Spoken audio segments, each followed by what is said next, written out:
Yeah, I just forgot to resume it. So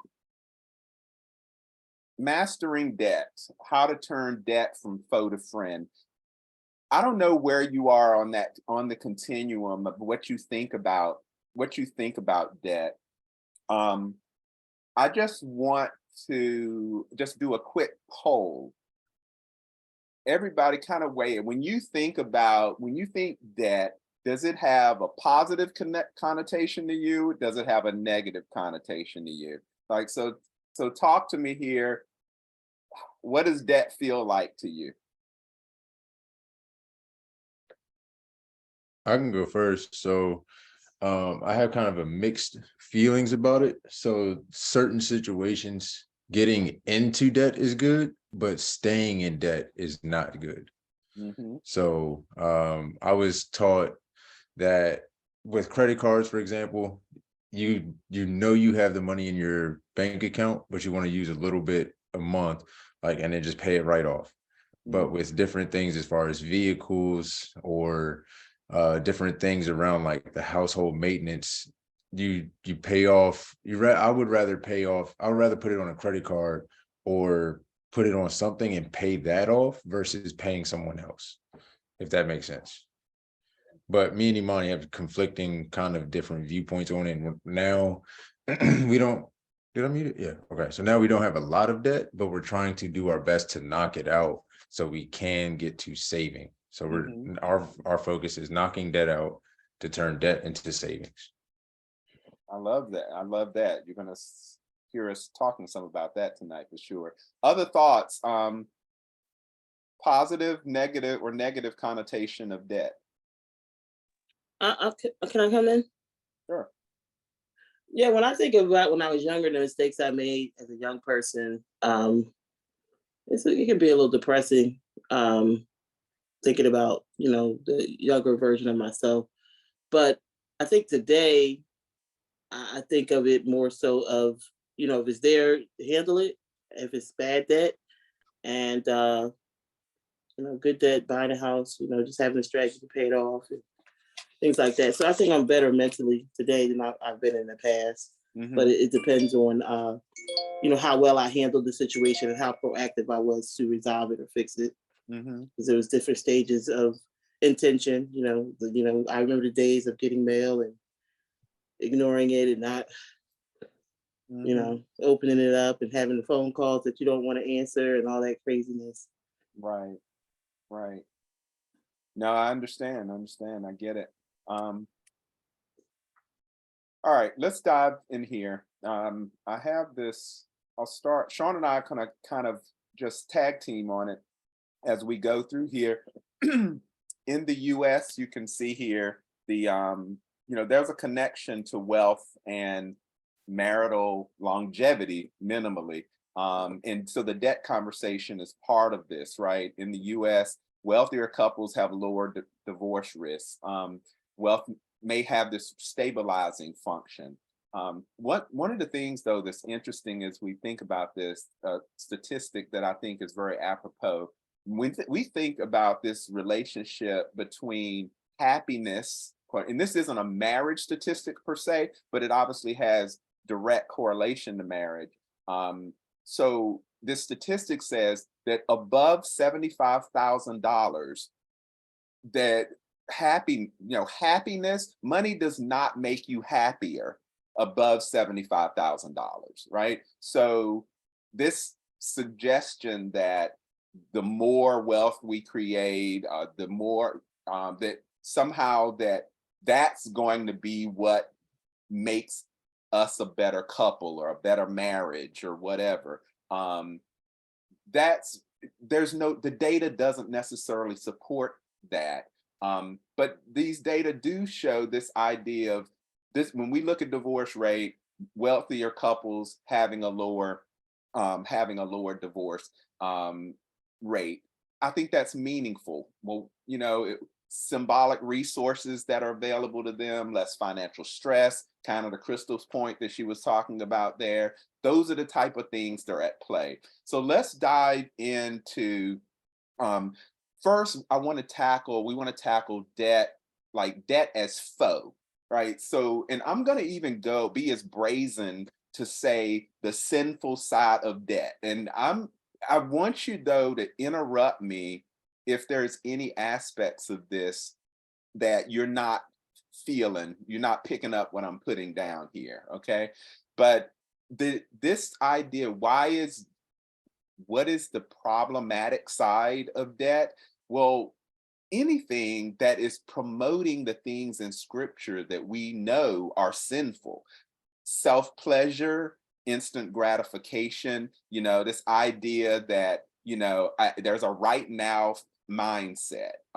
Doesn't matter that I don't necessarily have the money to get it right now, but I want it right now. So there's a debt, essentially credit card, as the execution of that is a way for me to get what I want right now, even if I don't necessarily have the money, kick the can down the road, so to speak, as far as paying for it. So if debt is promoting that self pleasure, promoting that instant gratification, I think we have to pause.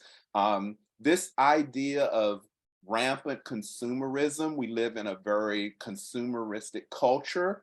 Obviously, the West and US specifically are built on capitalism. That's beyond the scope of this conversation to really go into the vagaries of capitalism. There's definitely pros and cons to that, but certainly rampant consumerism, the hedonistic treadmill that you might hear some people use that kind of language, that where there's this unquenchable consumer appetite where you just can't get enough, right? That's a spirit. It's a and it's not a Holy Spirit, where you're never satiated, you're not satisfied, you keep buying stuff. Why? Like, what's that serving when you keep buying, when you keep consuming that way? So debt that is a product of that incessant kind of consumerism is a foe, and is sinful as far as I'm concerned. Debt that puts collateralized assets at risk, um, you know, so meaning that, you know, some debt is secured, some other debt is unsecured, right? So you might have to, so for example, something is secured, like your house is the backing for it, right? But you go and you take on debt, or you do behaviors, you engage in behaviors where the things that, like your home, are put at risk, because you're not paying this thing. That's a problem. And so that fits in that debt is faux category to me. Also, and you're going to hear us talk more about it on the flip side of debt is friend, but for me, what is the critical issue here is savings rate. And anything that impedes, erodes that savings rate, we got to question that, because that then traps you where you are, or even lower economically than where you are. If you can't improve your savings rate, and by savings rate, if that's not obvious, that is the percentage of your revenue, your income, that you actually save. So if that number is shrinking or shrunk or zero, then that's a problem. I mean, there was a number that came out, I think it was last year, that said the median net worth of Blacks in Boston was zero. I mean, that's staggering. Boston, that's not Podunk, right? I mean, that's a major US city. And the median net worth of Blacks, I mean, obviously net worth is assets minus liabilities, and it's zero. And obviously, debt is part of that problem. So anything that's eroding that savings rate, we have to question. Are we at the right? Even this we have to think about optimization, because even if you have a, you actually do save something, but what if you could save more? Like, is debt in the way of you being able to do that? And that's when we have to pause. Now, what is the right savings rate? I mean, that's right, quote unquote, savings rate. What is for you? What is a good savings rate for you to aim for? Even there's different schools of thoughts. We can go into that if you want to. Personally, and what I talk to my adult kids about is to aim for at minimum a 30 to 50% savings rate. If you're in the financial independence movement, 50 is basically a floor, a minimum. They'll some of those people talking about 70% savings rates. Number 5 there about restricting your flexibility.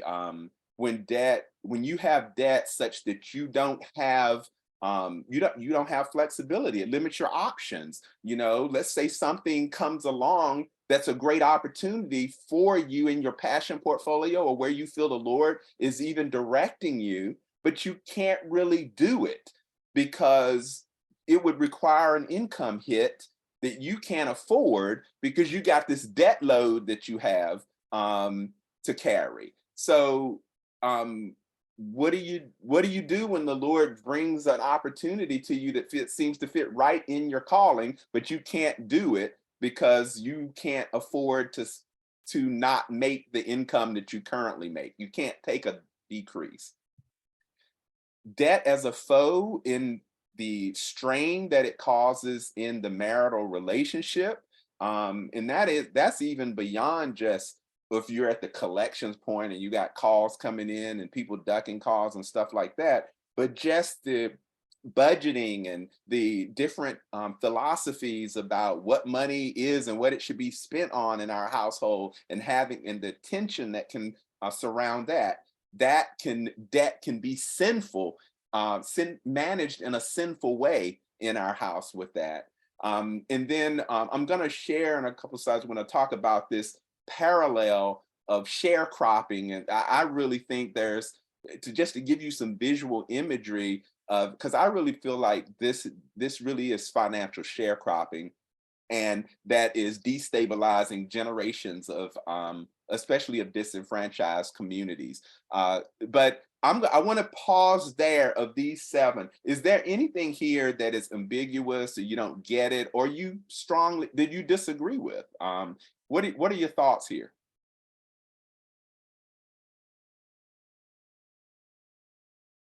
Do you have any thoughts?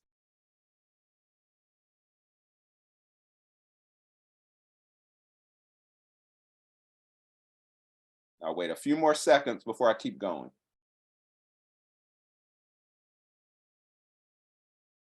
So Pastor Sean, one of the things that we wanted to do was to give an example of, the Oracle of Omaha has talked about debt being leverage, compounding really being the 8th wonder of the world. And we have this example of that 8th wonder being like an albatross. Like, what you want to talk us through this? Absolutely, absolutely. First of all, one of the things I'd like to ask before we even jump into this, how many of you feel that you and your spouse have the same view of debt? Now, I just like to see show of hands. My experience, having been in banking, is that women generally tend to be more conservative than men when it comes to debt. And so one of the things that you want to do, however you approach debt, is understanding that both people have to be comfortable. One person may be more of a risk taker, one person may be more risk averse. And so one of the things that I'd be curious just to know is, have you even had that conversation? Have you thought about, or have you and your spouse ever talked about? I know when Lori and I bought our first house, and the mortgage really wasn't that big. It was just over $100,000. Now, this was many years ago. In the DC area, it'd be impossible to find something that price. But she was frightened. She was just absolutely petrified as she signed the paperwork.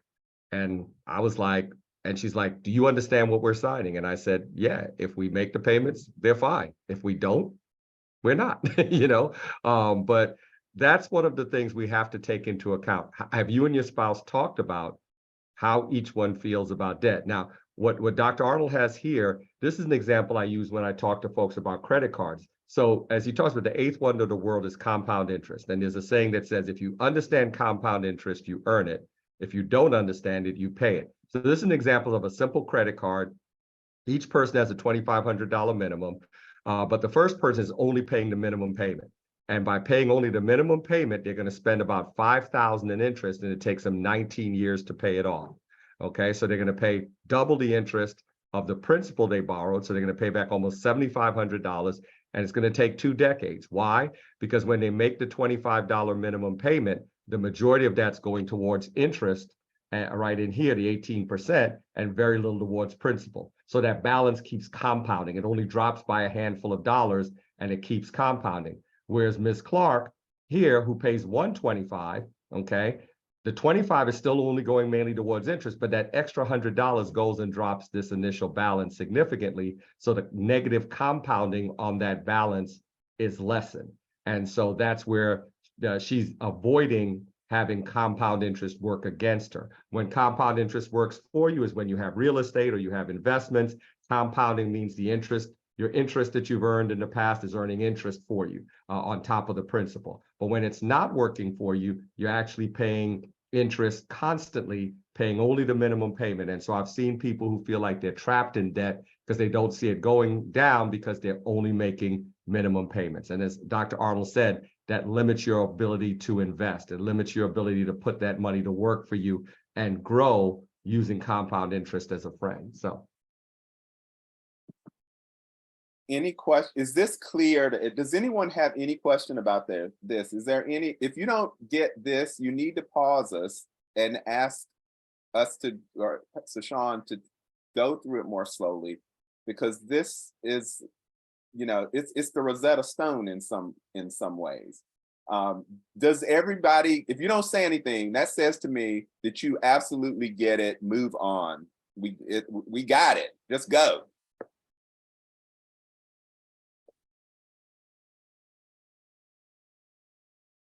Okay, we're moving on. So that means to me, everybody gets how compound interest works, can work against you, at least on a credit card example. So we've talked so far about debt as a foe, what that means in introducing this idea of, is it sinful, right? Look, making this, like making a minimum payment here in and of itself is not sinful. You went and spent $2,500 on something, right? And you put it on your credit card and you make a minimum payment. That in and of itself is not sinful, okay? What I'm talking about is we have to, it's not just about that transaction of I paid $2,500 for this and I'm making minimum payments. That in and of itself is not sinful. What I'm saying is sinful is when we have to look at not just the transaction, but we got to look at these aspects of the debt, of that $2,500 that we took out, and the fact that we're making minimum payments, and that it's going to take us 19 years to pay off, and we're going to pay back double what it is that we borrowed in the first, more than double what we borrowed in the first place because of it. That's what I'm saying, that we have to pause in this and say, is God in that? I hope, is that clear? Like the distinction that we're trying to make here? I'm not saying, and I think Pastor Sean would agree, we're not saying you charge something for $2,500, you're making minimum payments, and that's a sin. I don't believe that. Sean, I don't think you believe that either. No, I think someone was trying to chime in. Someone was trying to say something. I'm just saying it's a good question, because it's not, like you said, I don't think we don't believe that part is the sin. It's just the entire eclectic thing, everything put together. Is that sinful? That's the question, and that's exactly a good question. Well, right, and that's what we're trying to tease these pieces apart, just because I think the adversary conflates them.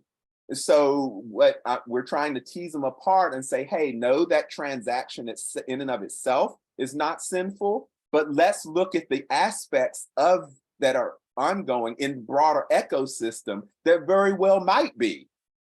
Okay, so keep that in your mind. And just quickly, I want to step through why I use the term of financial sharecropping. So those, I mean, most of us are probably familiar with sharecropping, especially kind of post the emancipation. And we know that it was a travesty in many ways what happened kind of post Civil War. But just a brief review. Sharecroppers provided land and seed. In exchange, the landowner, former slave owner, typically gives them,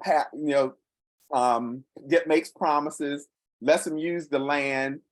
Sharecropper doesn't really have money yet, so he gets stuff on credit, often from the landowner, from their store, whatever. Sharecropper works hard, he and his family work hard, plant, harvest. Sharecropper then, when the harvest happens, has to give the landowner the crops to sell because they have a means of distribution. And then the sharecropper gets a huge cut for that of the laborers that did all the work. Talk about leverage. And then sharecropper will get half the earnings minus the cost of all those inflated purchases. So at the end of the day, when settling up, the landowner says the sharecropper still owes them more money.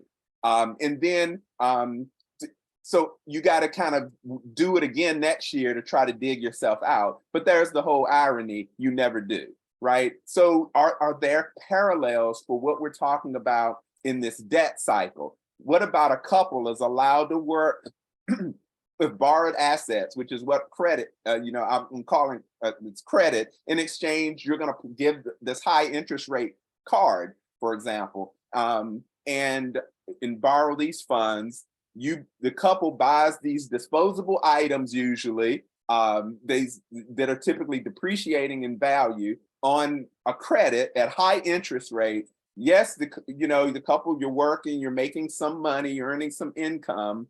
But then you go to, in that example on the prior slide, you go and give the lender minimum so that you can have, more money available. You give that minimum payment, but then you end up owing more money than you originally borrowed. That's what we saw in those first two scenarios before. So what do? You end up borrowing more money. There's this vicious cycle that goes around, and you never build wealth, and not only just wealth for wealth's sake, but the idea of having the latitude, the flexibility to do the things that we're going to talk about later in Debt is Friend. You can't do that when you are sharecropping financially. But let me pause here. This was just intended as an illustration. Obviously, I get that there's an emotional valence with sharecropping, and that's intentional, because I think that there should be an emotionality with the financial sharecropping.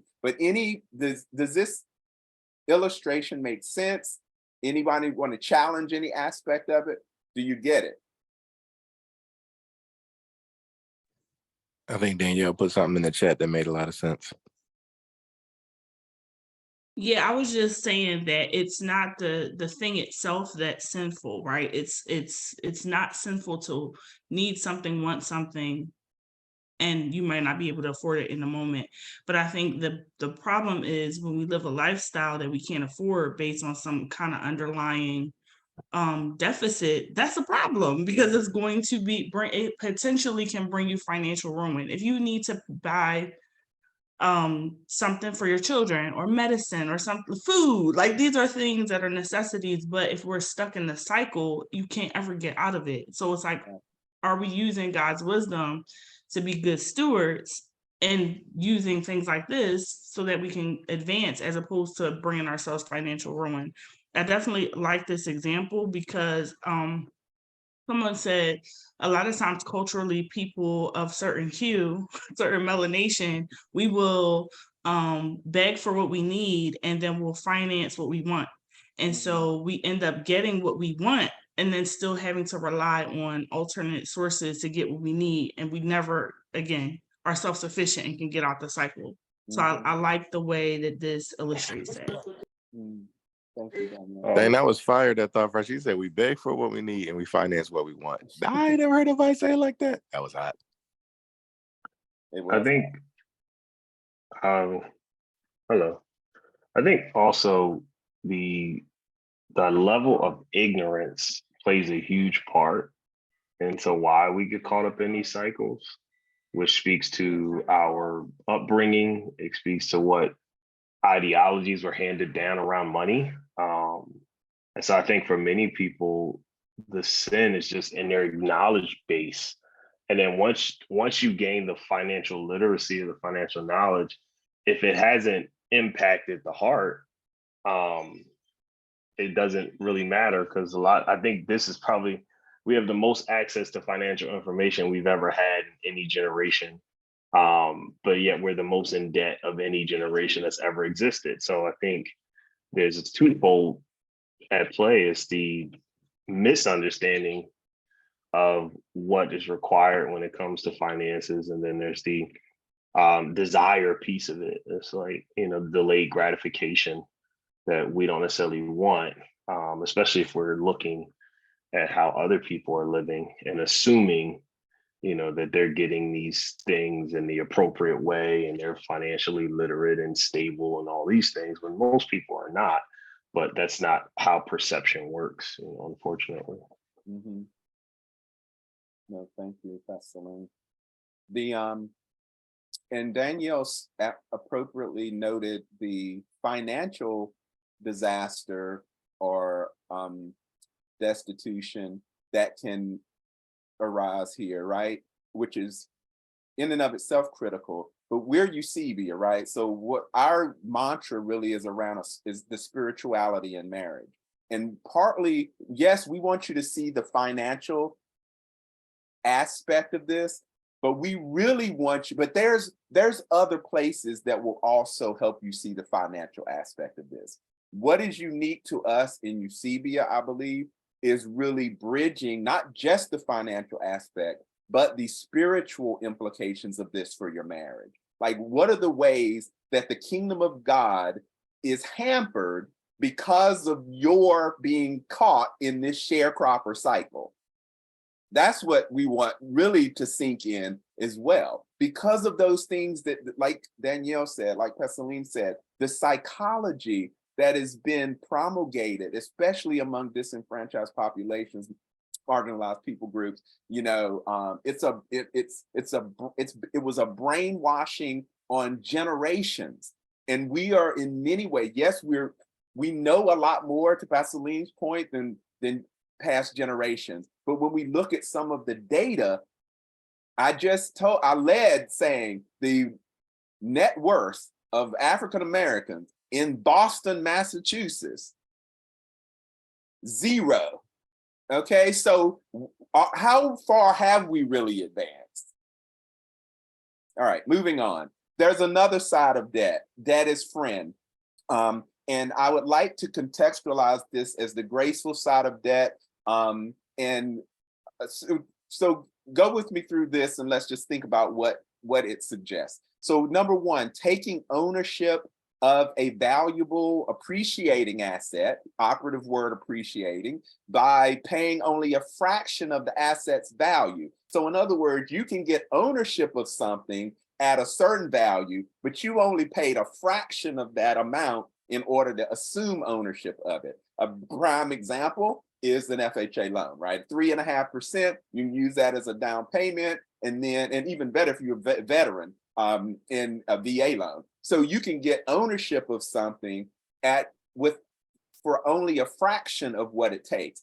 That is technically debt. I mean, that's debt that you're taking, that loan. And believe me, I'll give one example coming, but I got plenty of that debt across the real estate portfolio. But there's a caveat that we'll come to.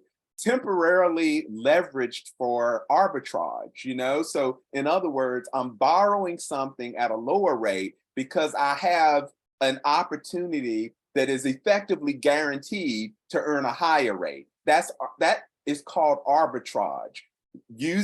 I'm borrowing it, yes, but I'm borrowing at this rate. Let's just say that rate, that's going to cost me 4%, 5%, whatever. But here is an opportunity I have to make 10% with that cash. So that's arbitrage, where I'm gonna borrow the money at 5%, get this investment at 10%, then I'm gonna use that to pay back the what I borrowed at 5%, and I net the difference. Used to obtain rewards. So, for example, like travel rewards, cashback stuff. This is typically with credit cards, right? So I'm using my credit card, I'm going into debt, quote unquote, but I'm essentially using that only temporarily. My wife and I do this a lot, is using these cards, paying them off at the end of the month without accruing any interest. And then we have our 35th anniversary trip to the south of France this July that is paid for entirely on travel rewards. So we're going to be staying at a nice Hyatt on travel rewards. We're going to be flying there on travel rewards. You get the picture, right?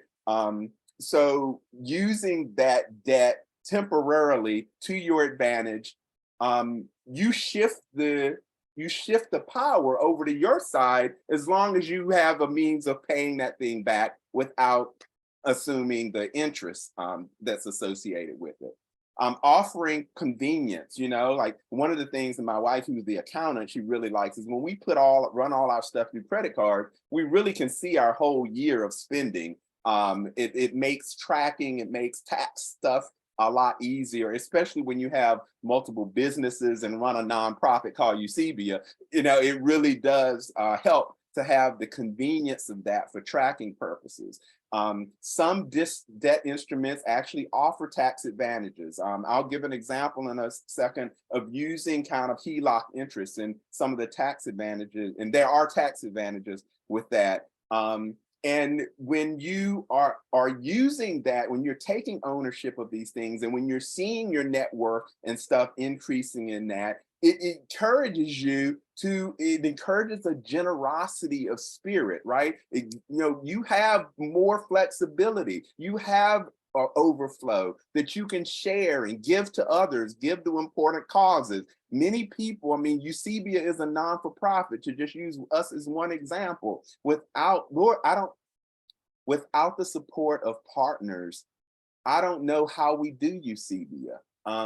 And so people are generous to Eusebia, and we exist, and we do these things like this because of the generosity of people who, and presumably at least some of them, I assume it's out of the overflow that they have. And then it promotes this idea of generational wealth, especially when we talk about historically disenfranchised populations. So the things that my wife, for example, and I do, well, it's a great example. So my mom is on this call. My mom is not under 40, believe it or not, but she's on this call.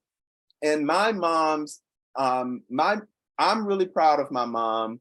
And she is a prime example of how to use a little and make much of it. If you asked her if she divulged to you what her max salary that she ever made was, and you took note of that, and then you took note of what she's been able to accrue over the years of being her and dealing with money the way she does, and she is significantly above the average American household savings rate. But my path has been different than that of my mom. But my mom, a lot of the philosophy of her the parts of her thinking also came to me. And I have a way I execute that along, my wife and I execute that. And we have a way that every month, tomorrow night, we'll have a call with our son who's up in New York and our daughter who's in California. And when we talk about a lot of stuff, but these kind of things. And one day, all this real estate portfolio, all of this stuff, one day we're going to be gone, and this stuff is going to probably all be in their hands, right? just millions of dollars worth, multi-millions of dollars worth of stuff is going to be in their hands, right? Why? Because of some philosophy that their grandmother had who only made a fraction of what they even made today, ever. And yet that's passed down for generations. You see what I'm saying? So I wanted to kind of loop that back around when we talk about grace. That feels like a very tangible an example of it, and how debt really can be our friend when managed correctly. Before moving on, any questions, thoughts, challenges to any of that?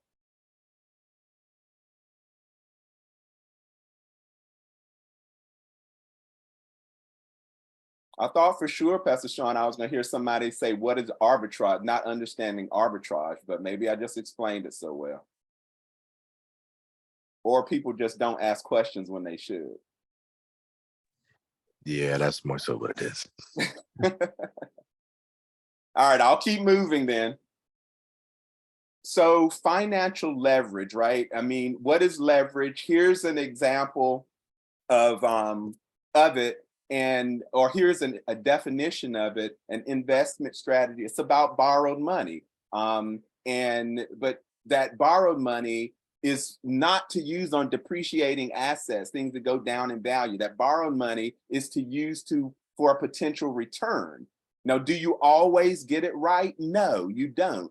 But you have to be, we are believers. So one, we're trying to be wise in our understanding. We're being prayerful in our understanding, and we're seeking the Lord together as couples about the things that we pick up together. And then we pray for wisdom. Even with that, it doesn't mean that you're always going to make the best call. But I think when you have a studied approach like that, and then the multitude of counsel, there's wisdom.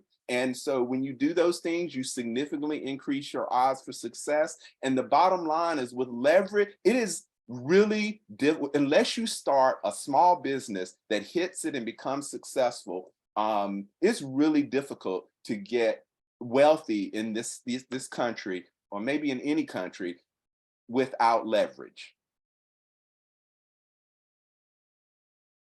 So I want to give a recent example, just real quick. This is a recent real estate purchase my wife and I did, November 2022. We purchased this house down in Savannah, Georgia. We paid $300,000 for it. It was listed, what it was really originally listed, $355,000. They had lowered it to $345,000. When we did the appraisal, it appraised at, after contract, it appraised for $320,000.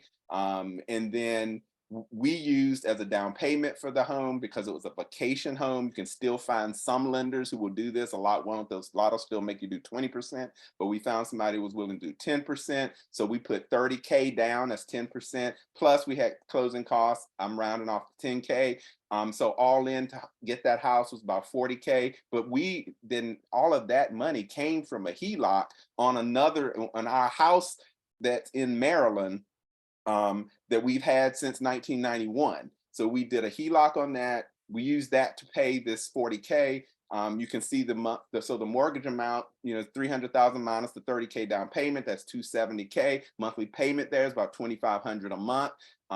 The equity, we had equity at the closing table, basically, right? So the $320 minus the $270 that we owe, that's $50K. We had some debt service, $10K net there. That house is, well, we use it in the winter, but it's listed on Airbnb. Just in April, which was the first month that it was on, we made over $5,000. You can see, well, that's gross, and you can see the the mortgage is $2,500. Obviously, there are some other things in there like utilities and stuff that we have to pay. But this is just an example that HELOC is leverage, right?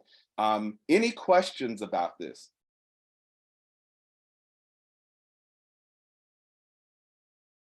You all are just really smart, I guess. Yeah, I don't have a Dr. question. Harold, That's oh, just sorry. fire. That's a fire example, and it's very clear. That's what I got. Awesome. Good. I'm glad it's clear.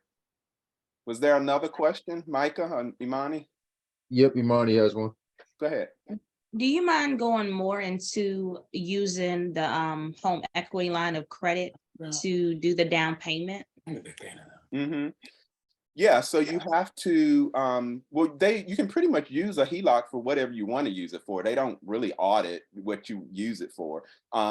A lot of times, so the thing is, a lot of times, a lot of places don't want to give you, and maybe Pastor Sean can really have more banking from a banker's perspective, but from a consumer perspective, a lot of the banks don't want to give you the HELOCs at that on investment properties per se, but we have a TD Bank actually did it for us, but I've heard a lot of real estate investors complaining about it being more difficult to get HELOCs on investment properties. But for us, TD Bank, where we do business with, was willing to do it on our investment property.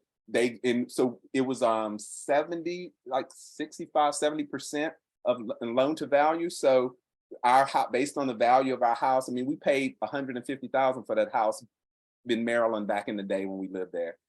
That house today is, high 300s, 400 value, right? So it's townhouse there in Germantown. So we were able to get $100K HELOC on it. And it's just been sitting there waiting for us to draw on it. And so essentially it was there for when we found the right deal to buy. This was the right deal, we pulled the trigger. But are there other more specific questions about the HELOC? Yes, I had one. In regards to, I guess, the interest rate on HELOCs, what do they usually vary? Does it depend on your credit at that point, or is it at the rate that you borrowed the actual loan for that actual home that you purchased?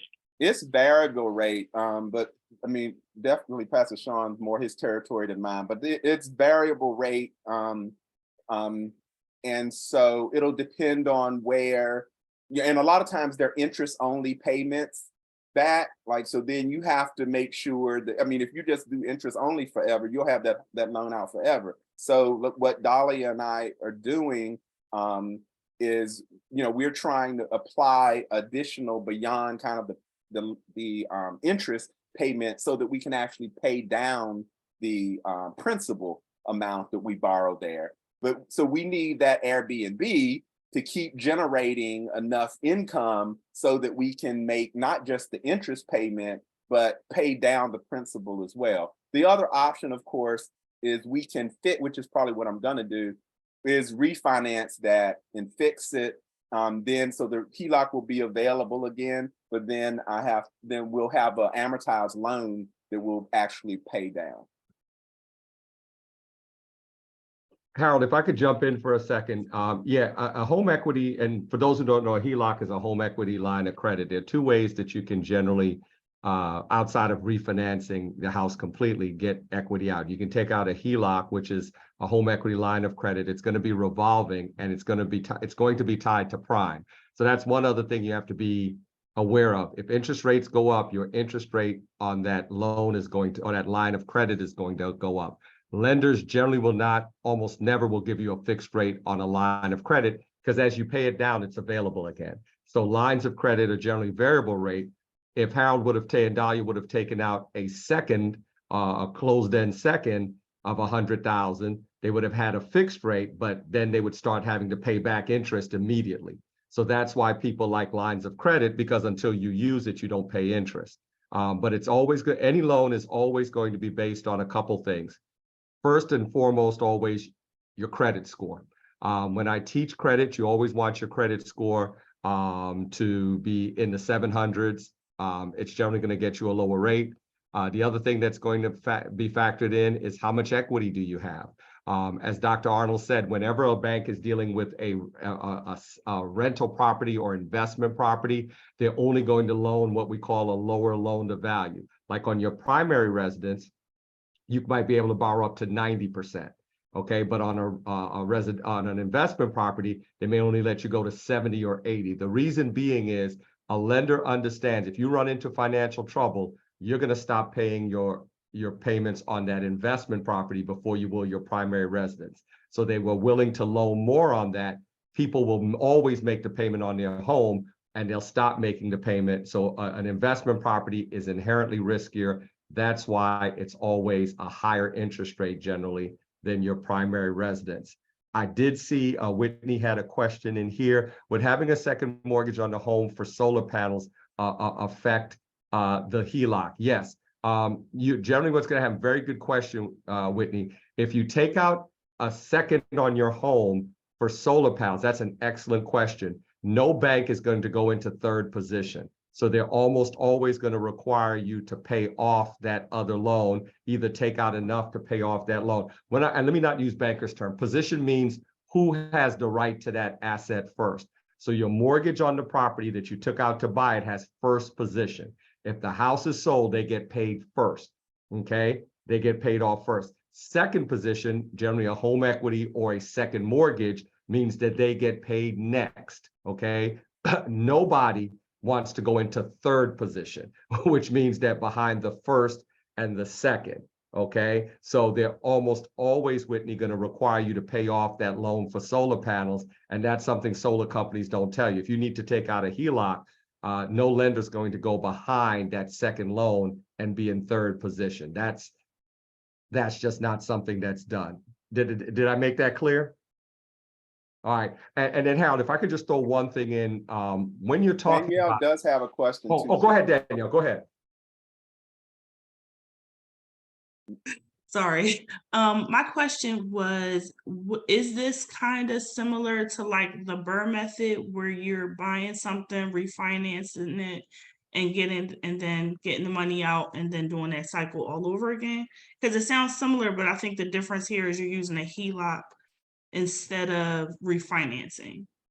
Correct. Yeah, it's different than BRRRR. I'm pretty familiar. I've never done a BRRRR myself, but there's some similarities. But you know, the bottom line with what makes BRRRR work is, you know, buying at a deep discount, right? And then when you are you rehab it, and then you go and get it get financing and stuff on it, and you take the cash out of that, and then you have that available to go and basically do it again. So this is definitely a different type of execution than a typical BRRRR. Yeah, to answer your question, Danielle, basically what Dr. Arlen they are doing is they're taking all of the accumulated equity that's in their other property. What a lot of people will say, and again, you have to be willing to take the risk, is equity in your property is not earning you anything. So they have equity in their rental property. So if that equity is $300,000, that's nice, but it's not earning anything. So what they're in effect doing is saying, we're going to take 100,000 of that accrued equity. Equity is your ownership. Please stop me if I ever just use banking terms. It just falls into equity is the part of a house you own. So if I buy a house for 400,000, but I owe 200,000, my equity or what I own is 200. I don't own all 400. The bank owns 200. I own 200. So they've accumulated a lot of equity. Harold, I hope he doesn't mind me saying, like me, we're old. So we bought houses years ago that have appreciated over time. And so what a lot of people haven't sold them. Yes, and have kept them. Hello. And yeah. So what's happened is that equity, and some people will tell you that equity is trapped in the house. So he's got 300,000 and it's not really working for him. So he's in effect said, I'm going to take 100,000 of it and use that with leverage meaning I'm going to put $30,000 down and control another property. Okay. So now imagine, I'm going to take you a little bit further. If he says has 100,000, and let's take out the closing cost for a second, he could try to do this 3 times. Now the lenders may say, wait a minute, you're getting too much in debt, but control 2 or 3 more properties, each worth 300,000. So he would control almost $1 million in property using the 100,000 in equity, as opposed to letting it sit in the property in Germantown. Okay, and that $1 million in properties that he controls now, hopefully, if that appreciates at 5% a year on average, 3 to 5%, well, it's growing at 50,000. Well, and if it's also throwing off cash flow of, let's say, $3 to $4 to $5,000 a year net for him, or let's say 7,000, then that's that money. That 100,000 is now earning money and controlling assets that are now growing in value for him, as opposed to sitting in the property in Germantown. Okay. Now, here's the one thing you have to be conscious of, though. Okay. is that, yes, that can work and nothing wrong with it, but both spouses have to be very comfortable with it, because now what's happened that they've taken some of the equity out of the house in Germantown, that mortgage payment's bigger. If the things you invest in aren't able to pay you back, now what happens is whatever cash flow he was getting from Germantown is going to be less because there's a bigger payment, okay? And I always tell people, no investment is the right investment if one of you is not sleeping well at night, okay? If one spouse is not sleeping well, not comfortable, fearful, because they may have been raised in a household where debt is bad, where they're not comfortable with that, then even though it might be financially lucrative, it may not be worth it because it can create greater anxiety. Now, you may have to negotiate and work and get the other spouse to see it.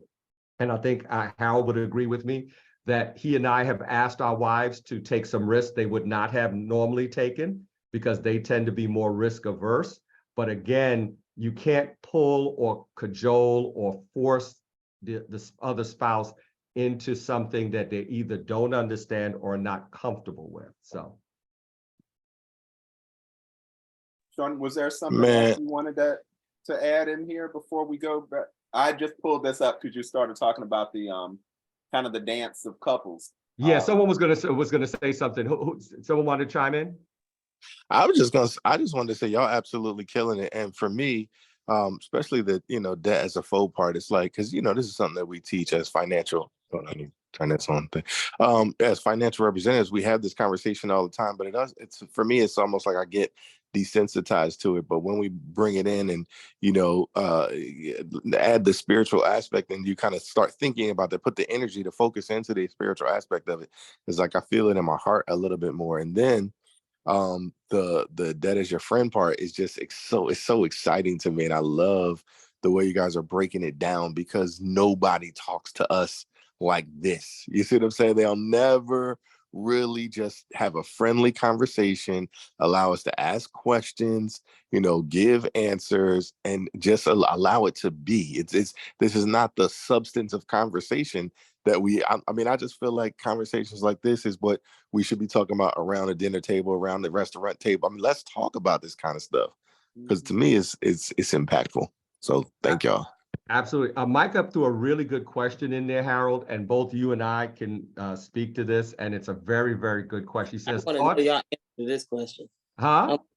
I want to hear y'all answer to this question. Okay, so Micah's question is the thoughts on pulling from a retirement versus HELOC, okay? And Harold, do you want to go first?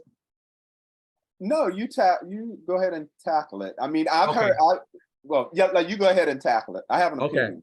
All right, here's the thing. There's no absolute right or wrong answers with that. Again, it depends on the individual, but you have to understand. The one thing I will tell you is in pulling, you have to pull what I call the right way, okay? And what Mike is asking is, for those who don't understand, let's say I've got $100,000 in my 401k, and I'm allowed to borrow up to $30,000. And so I decide, in fact, I know a young lady right now who she's buying her first home. It's a condo. She's taken out the money out of her 401k. So she has basically traded one asset for another. What do I mean by that? Your 401k is more likely in investments like stocks, bonds, mutual funds.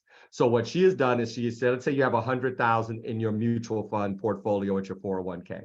You're taking 30,000 of that, and now it drops to 70,000, and let's say they let you borrow it. And now you're taking that and you're putting it into, let's use something like real estate, okay? So you're going to invest in real estate as she is. So what you're doing is you're trading one asset class, stocks and mutual funds, for another asset class, which is real estate, which can be fine. You're really just you're in a sense saying, I'm investing my retirement in a different asset class. But one of the things you have to understand is different asset classes, stocks and mutual funds, they're different also in what we call liquidity.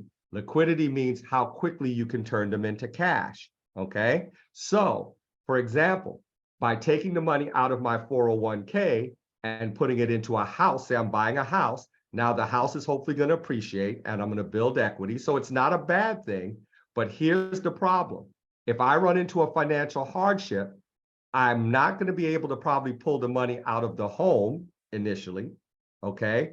And if I've taken all the money that my 401k will let me borrow and used it for the home, I no longer have that liquidity or that availability to get that money in an emergency. So you always have to think about what we call liquidity. All liquidity means, that's again, a financial term. How quickly can something turn into cash? So the most liquid asset is cash, checking accounts, savings accounts.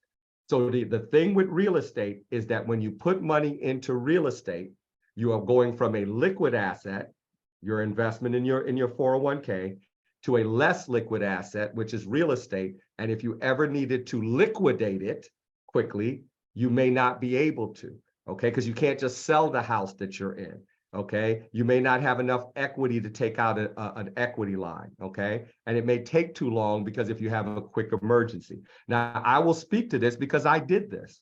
I didn't do it with real estate. As Dr. Arnold knows, I'm not not that I'm not a fan. Different investments impact people differently, okay? I did this to get started with a business. I got a chance to get into a business with a partner. And so I pulled money from my 401k and I invested it into a business, okay? And so I looked and said, I'm willing to take some of my retirement and put it into a business. Now that business was relatively successful, but not as successful as I would like. And so I did lose, no, I say lost some of my 401k, but I did earn some income with it, okay? So one of the things you have to understand is there's not a right or wrong with doing it, but you have to understand that in pulling it out of there, generally stocks are going to go up over time. If you pull it into something that you don't generate either ongoing income or it's going to appreciate, you are setting yourself back with regard to retirement. It doesn't make it a bad thing because you might pull it out, invest it into a business, and that business allow you to retire much sooner than you would. But you have to be very cautious when you pull money out of your retirement. There are some people that will tell you never do that. They say it's an absolute no, never. I don't fall into that camp. I think done correctly, I think it can be beneficial. I think you can do certain things with it, but you have to understand what you're doing. When you do it, you need to work with people. You don't want to just pull it out and pay the 10% penalty, because if you're under 59 and a half, you're going to pay a 10% penalty, and it's going to be counted as taxable income. So there are ways you can borrow, and the good thing is you can pay yourself back, but now you have a mortgage note. I still am paying myself back from a previous loan. Now I'm paying myself back, but it is a payment that I have. So to answer your question, Mike, in a very long-winded way, it's not a right or wrong, but I would sit down with a tax advisor and I would sit down with a financial advisor and look at the pros and cons. What are you pulling it for? Are you pulling it to invest in, say, an investment property? Okay, then the next question I would ask you, Micah, is do you guys have enough money in your savings and checking if that you put it in there to cover emergencies? Okay, because now you've limited or decreased or eliminated your ability to use your retirement as an emergency fund. Okay, you can't go to it necessarily if they won't allow you to borrow more and say, I need an emergency, I need to borrow, make an emergency loan. So you always have to think about, am I placing it into a less liquid investment? And if I need to get access to cash, am I going to be in a very difficult position and have to maybe get a very expensive loan or borrow from family? Or we may have to liquidate this asset we bought in a down market and I lose money. So long way of kind of answering that. Dr. Arnold. Yes. So as the Oracle of Omaha says, a large amount of leverage is like driving a car with a dagger on the steering wheel pointed at your heart. If you do that, you might be a better driver. There will be fewer accidents, but when they happen, you're gonna die. So I wanted to, because we like to keep it 100 here and give you a kind of full 360, I want to give you an example of a current issue that we are dealing with, real estate. So this is the risk of leverage, all right? So and I'll go through it quickly. And the intent here is just to give you, and so that it's not just conceptual, but this is a real example of what just happened. All right, so fall of 2022, we found a structural issue with one of our rental properties. And that thing pretty much wiped out that business's kind of cash position, right? And it was $14,000 to resolve that structural issue. All right. And we still to this day have not recovered from that, meaning we haven't built that back up. So then in April, last month, a tenant in one of our properties notifies us that she's not going to renew her lease. Well within her thing, she's paying $2,200 a month. We had some of the details, I guess I don't need to go into. Bottom line is she's going to leave and we're going to have to find another tenant. And there's going to be a gap there between that when we have income coming in again from that property. In May of 2023, a property manager for that house in Maryland that I told you that we did the HELOC on, she hits me up and tells me that the tenant on that property is having some kind of issue with her job's disability. They screwed up something with her paycheck. And so she can't make her rent payment. She's going to be late with it. It's coming, it's just coming later. So we got to deal with that. And then a tenant in the property, another property up in North Jersey, it's a multifamily property, but she decides that she's just going to walk out and she's not going to pay her $2,000 May rent. And she's going to break the lease. We have a security deposit, but in New Jersey, you're not allowed to have last month's rent. You can only have a security deposit. So we had that, but she just walked out, didn't pay May rent. And I just went up today up to North Jersey to see the place. We got an estimate from a contractor today for $5,000 to get this unit ready to turn back over to another tenant. $5,000. Her security deposit was $2,000, 1 month's rent, right? So it's been a little tough. Now, so how do you deal with this dagger on the steering wheel? It's what Pastor Sean is talking about liquidity. Like, I mean, if the leverage, if it's not sufficiently capitalized, that's the dagger on the steering wheel that Buffett is talking about, right? We don't have enough cash in our business account because of what happened that structural issue in the fall of 2022 to wipe us out. We don't have enough cash there. So where's the cash coming from unless I'm coming to borrow it from Crystal? So we got to tap into our personal funds. Well, thankfully we have personal funds that we can tap into with it. But what if we didn't? Like, what happens? Because I've already tapped out my HELOC to buy that house down in Georgia, right? So that's not an option, right? You see what I'm saying? So liquidity is what allowed, to Pastor Sean's point, that's what allows you to sleep at night, right? That these things this kind of confluence of things can all happen at one time. The odds are they won't, but then when they do, you have to be prepared for that worst case scenario.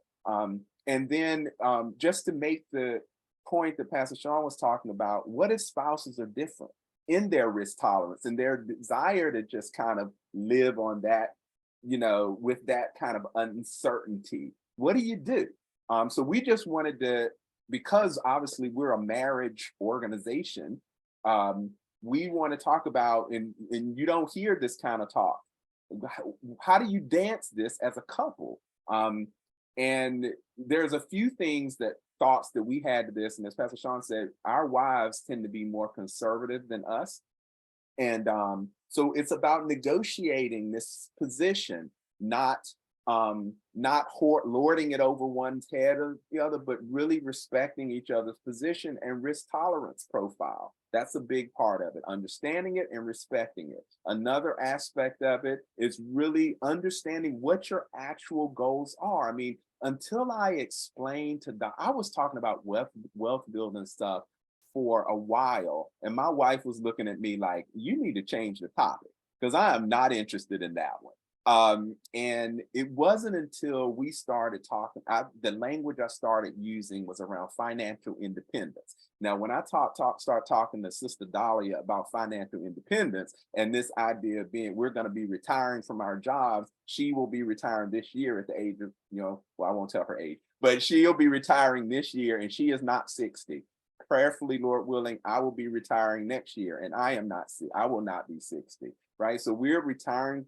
Our plan is that we're retiring from these jobs early because of this stance and a position of financial independence that we've been able to establish, right? So, but the point is talking those type of things out as a couple. Here's what we want. Wealth building, she's not feeling that. My wife's not concerned about wealth per se for wealth's sake, but she is concerned about having flexibility so that Eusebia, for example, isn't one of like 5 things that she's got to deal with on a daily basis, right? So having that discussion, and then the spouse who is less financially motivated, I think that I encourage you to learn to trust the one that's more financially motivated. If that person has proven themselves to be responsible, proven themselves to be trustworthy, you all are to be one, right? So trust them if they've proven themselves so far to be trustworthy. And they are responsible for being knowledgeable. They're responsible for seeking wisdom and counsel. But then you got to trust them, and you guys got to go in this thing together. And you can't say, "I told you so," right? Because that can destroy the fabric of a marriage. Having insurance to cover your debt obligation. Crystal will love that one. Having insurance to cover your debt obligations, so if anything untimely death or impairment happen to one or both. And Dolly and I, like, we have a $2 million umbrella policy, for example, that can help with stuff like that and ease some of the mental load. Obtaining agreement from both of us before any debt or purchases that are over some particular dollar threshold. And you can decide what is that dollar threshold in your marriage. It might be, you might be a baller like Danielle Mitchell. So hers might be $5,000. If you're a baller like that, anything over 5,000, she got to talk to Richard before she can go and, swipe that platinum card, right? But for others, it might be 250, right? So it's whatever is, you got to talk that out, but having it such that you don't have to try to hide purchases, or hide that you did this or that. Everything should be above board, right? And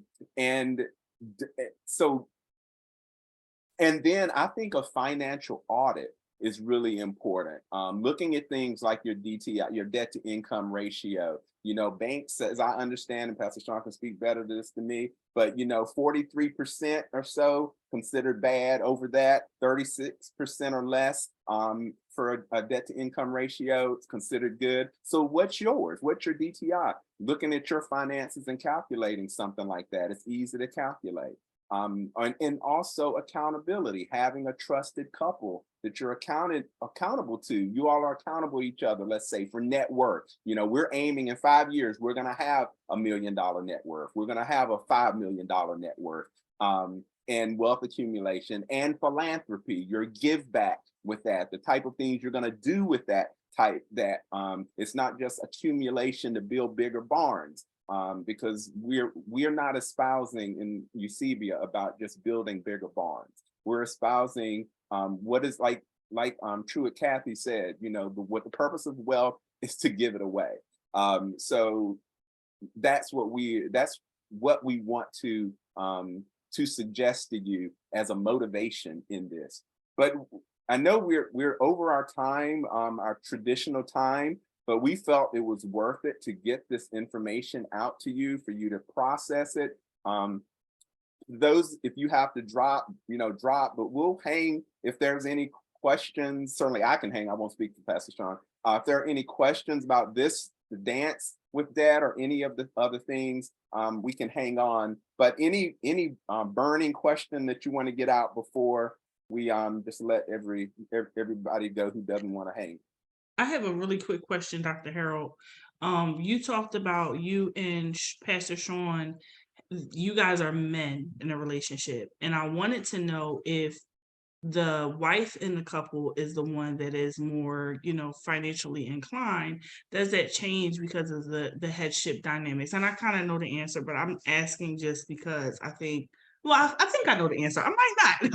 Let me listen to your response. I'll say no, it doesn't change it. I think that person still has to get the other person to come along and agree, because sometimes even in managing money, it's not that the husband should be managing it. If the wife is better at it, she should be managing. But either way, and I've run into women who are much more aggressive financially or risk takers than their husbands, but they still have to do the same thing, is get the agreement and get that person to be comfortable with it. Because if they don't, it's going to create problems. Because again, there's never a guarantee when you do this stuff. And if you don't have agreement and then things go south, then that other spouse is going to be significantly hurt. They're going, and it can rupture the marriage. It can rupture the marriage even if you have agreement. But if you don't have agreement and the other person feels they were forced into it, I felt you just kept badgering me, or you just wouldn't leave it alone and I really didn't want to do it, it creates, so there's always agreement, whether the spouse is the one who is more aggressive or a risk taker, or the husband. You need to talk it through. You need to get that other person comfortable. And like Dr. Arnold said, you may have to change your wording. If you're saying we need to accumulate 2 million, that may not register. But I saw Rakisha put on here, if you say to that person, don't you want to quit your job at some point? Aren't you tired of going to that job? And the one last thing I'll say, this is the last thing, I'll let Dr. Arnold answer this. One of the reasons that in terms of debt is, in this country, there's really only 4 ways to build wealth. There really is. And one of them is not working. Okay, working a job is very difficult to build wealth because of the way the tax system works. The tax code incentivizes wealth generated from investments. That's because the majority of people in Congress who write the tax law earn their money from real estate, investments, and small businesses.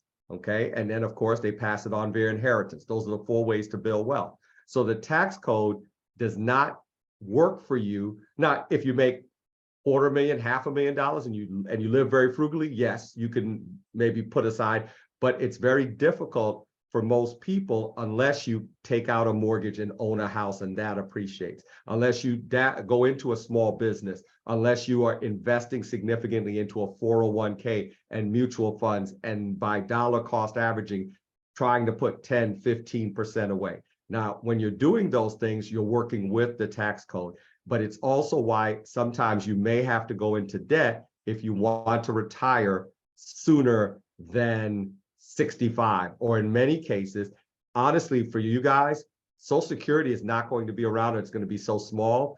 There will be many people, Dr. Arnold and I may be long gone in glory, but there are going to be many people in your age bracket that will probably be having to work their entire lives and never retire if they don't get on a plan right now that says we have to maximize, learn how to invest, learn how to use compound interest to our favor. In fact, people in our age range, Dr. Arnold and I, we're not baby boomers, but we're Gen Xers, many of them, the average person in our age range in their 50s has about $100 and something thousand in their 401k. And that is not a lot of money. You can't retire on that. So enough said. That was awesome. I don't have anything to add to that point. I think any man, any husband with a wife who is more financially astute and capable in that than him, and he doesn't defer to her for that aspect of the relationship, I think he needs some education, because that's ignorance as far as I'm concerned. That's not about spiritual headship, to me at all. If she's more talented and gifted in that area, or even more interested and more studied in, and you don't want to kind of let her to like listen and let her wisdom guide the unit, what's that about, right? So yeah, I hope that helps. Could be some pride issues there, that kind of stuff. Yep. Well, yeah. I have a question though. Is it possible as another session to go into more detail around investing for couples and what they could invest in? When you talk about those 4 ways, Pastor Sean, I think maybe something about expanding upon that, because I think for a lot of times you'll hear the information, not from you guys, but just like on the internet, like you'll listen to a podcast or something like that. And then you'll be like, oh yeah, I want to do that. And then you'll go to the person and be like, well, it's $10,000 for my session. And it's just like, okay, all right. So you want you want me to learn from you, but I got to put out all this money to learn from you. So just really more so kind of building upon what you're establishing, which I think this is phenomenal. Especially for couples who are like, all right, we want to do things right, and we want to take the right steps. It's like, where do we start practically and stuff like that. So I think that's just kind of my thinking as I'm digesting everything, and No, I like it, Pastor Salim, and if everyone is also interested, we can come back to that, and we were going to talk about that. I'll just toss it out here, and then we can talk further. But if folks are interested, I just didn't think we had enough time. We were going to talk about alternative investments. And I'll just throw it out there. My wife and I, now we've just dipped our toe. I'm not interested. Real estate just doesn't do it for me. It's just too slow in terms of long term, and I'm just not a patient person. I do have one investment property, but my wife and I, we just, we bought a Turo. We decided to do Turo.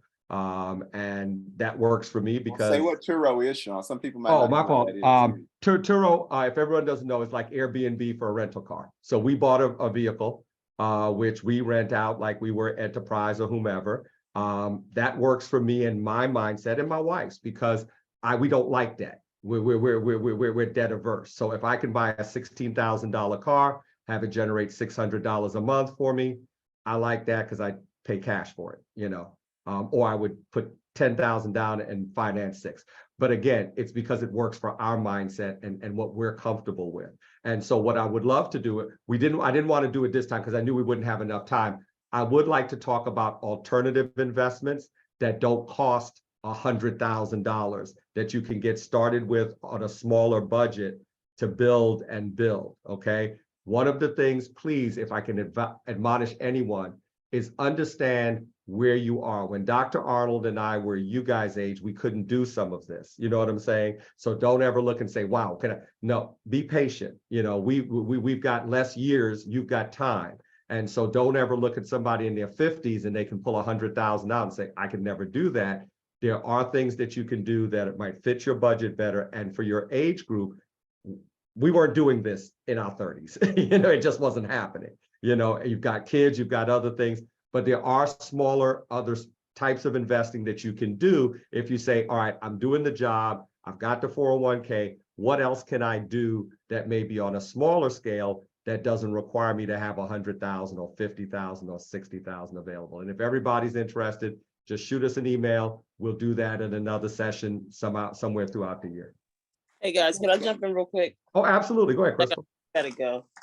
I have another appointment, but I want to remind everybody that we were in the midst of, if I pay my tithes, what happens to the other 90%? So to be honest, we were already on this track. The debt question came into play, and this session was created to cover debt. But Dr. Harold and Sean are such income generating gurus. They couldn't help but, take it to this other side, which is awesome. I mean, in addition to paying down debt, they talked about the good side of debt and how they are running businesses and all that good stuff. And it's really fascinating, and it's important stuff that we need. And then they got into the retirement piece, which is huge. I mean, it's like these subjects are so important. We're hitting them, but you can't get it all in 60 minutes. Absolutely. Or 90 way minutes. Too much. So I don't know, Dr. H and Sean, I mean, the mantle is on all of us, this whole financial piece. I think we just need to if everybody's comfortable and they want to, we don't have to limit the time. We could just run to cover the subjects and address these topics because they're very important. You just said our net worth is at 0. Like, that's a problem. So we can't just breeze over that. We need to have a ongoing Micah said unlimited time. No, Micah, they won't come back next month. But just be honest. But in our next meeting, we can talk about maybe picking up with that, what we call alternative investments or investments on a budget. that can help grow your wealth, because it is important. So And So the other And- 90%, it was right And there. the quick, yes, the other 90%, right? Right That's there. the big, Crystal, that's a great point. Mhm, I just excellent want to point. remind you guys about UCB Alive. These kind of conversations where we can sit you can sit a month in person with other people talking about this kind of stuff. Here, LA dropping nuggets like you heard him talking about earlier. That's the benefit of being at UCB Alive. Registration is open now, and the rates go up for those who aren't those who are partners. This doesn't apply to you. But if you're not a partner already, rates will go up after Memorial Day. It will go up on June 1st. And so this is a great time to decide to join us in October 19th to 22nd. Would love to have you. All right. I'll hang around if there's anybody who has any other burning thing. Sean, if you need to jump, you can jump. All right. Appreciate everyone. Take care. God bless. Phenomenal job, guys. Again, just like that one where we did where you put them questions, them theoretical questions out. This is up there with that. Awesome. Thank you, LA, for your contribution to all that, man.